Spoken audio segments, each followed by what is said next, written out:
that it's easy to figure you out. If I can have you now, then easy's what I'm about. I think you might be the wrong person. Assalamualaikum warahmatullahi wabarakatuh. Alhamdulillahirabbil alamin wa bihi nasta'inu ala umuri dunya waddin wassalatu wassalamu ala asrofil anbiya'i wal mursalin wa ala alihi wa sahbihi rasulillahi ajmain. Bersyukur kita kehadirat Allah Subhanahu wa taala yang telah melimpahkan rahmat dan karunia-Nya kepada kita semua. Tak lupa kita bersalawat kepada Nabi besar kita, Nabi Muhammad sallallahu alaihi wasallam dengan melafazkan Allahumma shalli ala Sayyidina Muhammad wa ala alihi Sayyidina Muhammad. Baik, perkenalkan, saya Nur Afni An-Nisa dari Program Studi Pendidikan Agama Islam Fakultas Tarbiyah dan Keguruan Universitas Islam Negeri Sultan Syarif Kasim Riau dengan nomor NIM 12110122337. Hai guys, video ini saya buat guna memenuhi tugas ujian tengah semester dengan mata kuliah Psikologi Umum dosen pengampu Ibu Suci Habibah. Pada video kali ini, saya akan menjelaskan materi mengenai motif dan motivasi. Tentunya teman-teman sudah sangat familiar bukan dengan dua kata tersebut. Sebelumnya, saya akan menjelaskan pengertian dari motif. Pengertian motif. Motif adalah dorongan yang sudah terikat pada suatu tujuan. Motif menunjuk hubungan sistematik antara suatu respon dengan keadaan dorongan tertentu. Motif yang ada pada diri seseorang akan mewujudkan suatu perilaku yang diarahkan pada tujuan pencapaian sasaran kepuasan. Motif juga merupakan suatu alasan atau dorongan yang menyebabkan seseorang tersebut berbuat sesuatu, melakukan tindakan, atau bersikap tertentu. Selain itu, motif merupakan suatu pengertian yang mencakupi semua penggerak, alasan, atau dorongan dalam diri manusia yang menyebabkan ia berbuat sesuatu. Semua tingkah laku manusia pada hakikatnya mempunyai motif. Tingkah laku juga disebut tingkah laku secara refleks dan berlangsung secara otomatis dan mempunyai maksud-maksud tertentu walaupun maksud itu tidak senantiasa sadar bagi manusia. Selanjutnya, contoh-contoh motif. Contoh motif yang pertama yaitu motif spontan, yang kedua motif hiburan, yang ketiga motif informatif, yang keempat motif pembelajaran, yang kelima motif integrasi personal, dan yang terakhir yaitu motif integrasi sosial. Setelah mengetahui contoh-contoh motif, selanjutnya kita akan membahas jenis-jenis motif. Apa saja sih jenis-jenisnya? Yang pertama, motif eksternal. Yang kedua, motif internal. Yang ketiga, motif sadar dan motif tidak sadar. Yang kelima, motif fungsional. Dan yang terakhir yaitu motif mantap. Setelah mengetahui pengertian motif, jenis motif, dan juga contoh motif, selanjutnya kita akan membahas mengenai motivasi. Pengertian motivasi. Secara etimologi, berarti motivasi tersebut berarti dorongan, kehendak, atau kemauan. Sedangkan secara terminologi, motivasi adalah tenaga-tenaga yang membangkitkan dan mengarahkan tingkah laku individu. Motivasi merupakan kekuatan potensial yang ada dalam diri seorang manusia yang dapat dikembangkan dan dapat mempengaruhi hasil kinerjanya secara positif dan juga secara negatif. Pengertian motivasi menurut beberapa ahli. Yang pertama, menurut Wexley dan Yule dalam Ed 1987, menurut pendapatnya pengertian motivasi yaitu pemberian atau penimbulan motif, dapat pula diartikan hal atau keadaan menjadi motif. Sedangkan menurut pendapat Mitchell dalam Miwardi 2002, menurutnya motivasi mewakili proses-proses psikologikal yang menyebabkan timbulnya, diarahkannya, dan terjadinya persistensi kegiatan-kegiatan sukarela yang diarahkan ke tujuan tertentu. Selain itu, motivasi dapat diartikan sebagai suatu dorongan untuk mewujudkan perilaku tertentu yang terarah kepada suatu tujuan tertentu. Berikut beberapa karakteristik motivasi. Yang pertama, yaitu sebagai hasil dari kebutuhan. Yang kedua, terarah kepada satu tujuan. Dan yang ketiga, yaitu menopang perilaku. Selanjutnya, saya akan membahas mengenai faktor-faktor yang bisa mempengaruhi motivasi tersebut. Faktor-faktornya itu terbagi dua. Yang pertama, faktor internal dan juga faktor eksternal. Yang pertama, kita bahas faktor internal dulu ya. Faktor internal yang pertama, persepsi individu mengenai diri sendiri, yaitu seseorang termotivasi untuk atau tidak untuk melakukan sesuatu banyak tergantung pada proses kognitif berupa persepsi. Persepsi seseorang tentang dirinya sendiri akan mendorong dan mengarahkan perilaku seseorang untuk bertindak. Faktor yang kedua yaitu harga diri dan prestasi.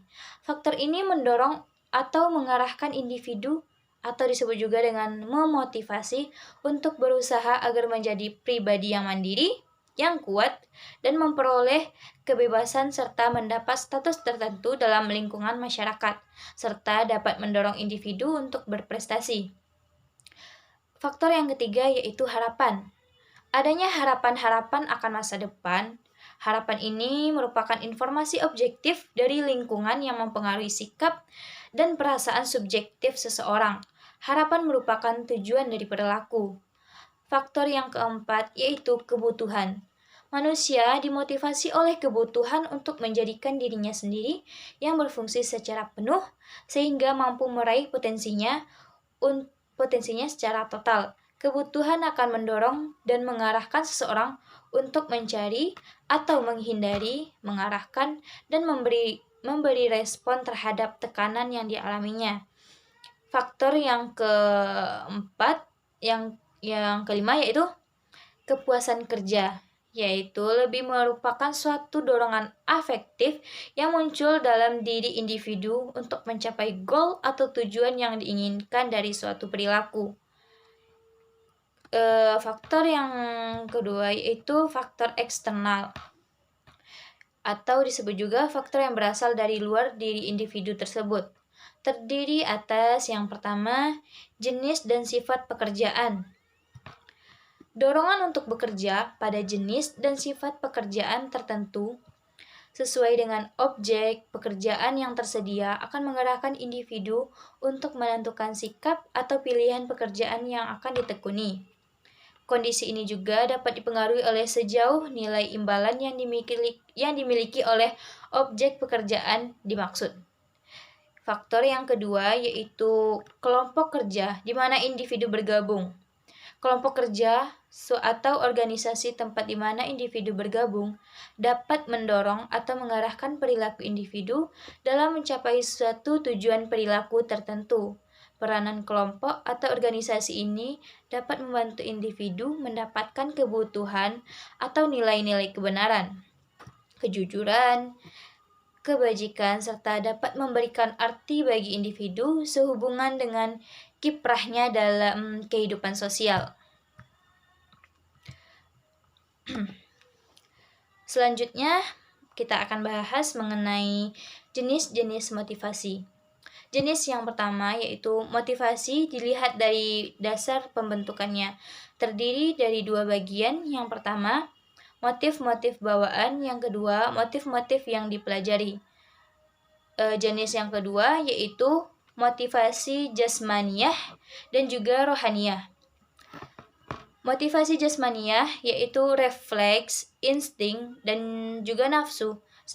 Sedangkan yang termasuk ke dalam motivasi rohaniah yaitu kemauan. Yang ketiga, jenis motivasi intrinsik dan motivasi ekstrinsik.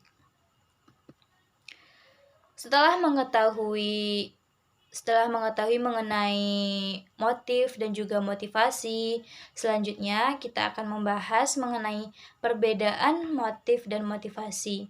Apa aja sih perbedaannya? Motif dalam ilmu psikologi berasal dari bahasa Latin movere yang berarti bergerak atau to move.